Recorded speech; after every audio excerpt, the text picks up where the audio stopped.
Okay, so now let's talk about the Excos. What actually drew you to this project? What drew you to this project? But we know that you love national affairs and you love to be involved in growth, economic development, and all of that. And you love to tell your story in that direction. Yeah. So what actually inspired this? What inspires me to be part of it was that change can actually happen. It is possible. And you know, like when I spoke to Minister Sheon, I asked him, why are you doing this now? He said he doesn't know, but he has a need and an urge to do it. And I also felt it being on set, because here is a new governor who wants things to work. And here are the old people, the idiots who think that it's business as usual.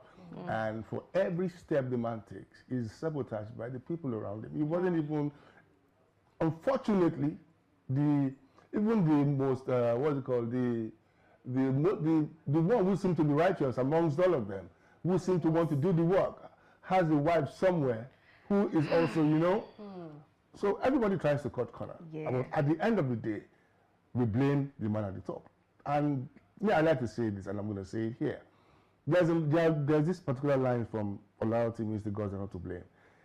Because we as Nigerians, we as a people, we are very quick to point hands at the president, at the governor, at the FCT minister, at this and that. But what have we done for ourselves? What have we done for the country? And so the people of Kutuja had come to meet Odewale. We are suffering, we are this. And he said, yes, I know, but what have you done about it? You then, Mama Ibeji, what did you do to cure your twins from dying?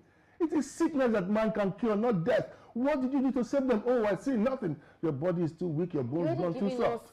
Parts of the film. It's not the film, this is a play. Oh, wow. He said you cannot jump, you cannot get up and go into the herbs and cut for webs for your children to drink.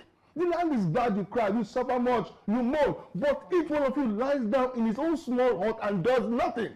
Now tired of doing nothing, you have come here to a large head of complaints like lobsters at my doorstep. Let me tell you, the ruins of a people and its home begin in their place first. If you in your own small hut are so useless, so crippled, that you have come to me, a single man expecting magic, then we shall also die. So the bottom line is that leadership is not just for one person. In your own private space, in your homes, what are you doing? How are you trying to help the economy? How are you trying to help the nation? How are you trying to help the president? Is there a thing that maybe challenged you in the Excos? Yeah. I'd say, want to share without giving so much away? No, I can't even guarantee.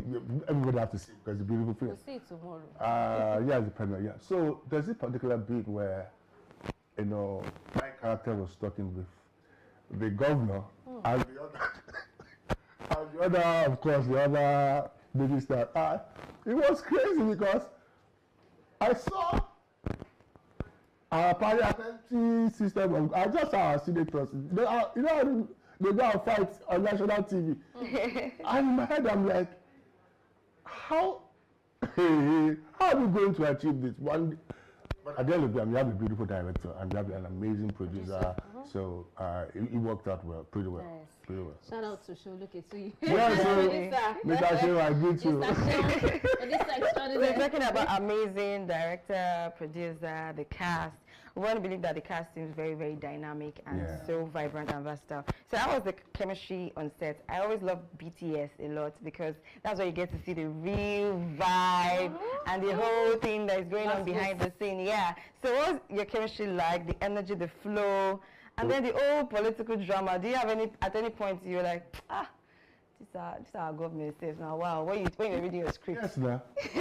Because I mean, this is you living the Nigeria reality in a film, you know. And yes, the cast, I mean, were pretty cool.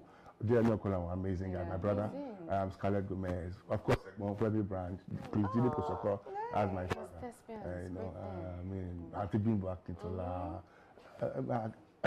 what's his name, Patrick Doyle. I mean, I can't mention them off top of my head now, but I mean, it was a beautiful ensemble of cast, and they made the process pretty easy. Wow. Okay, so beyond acting.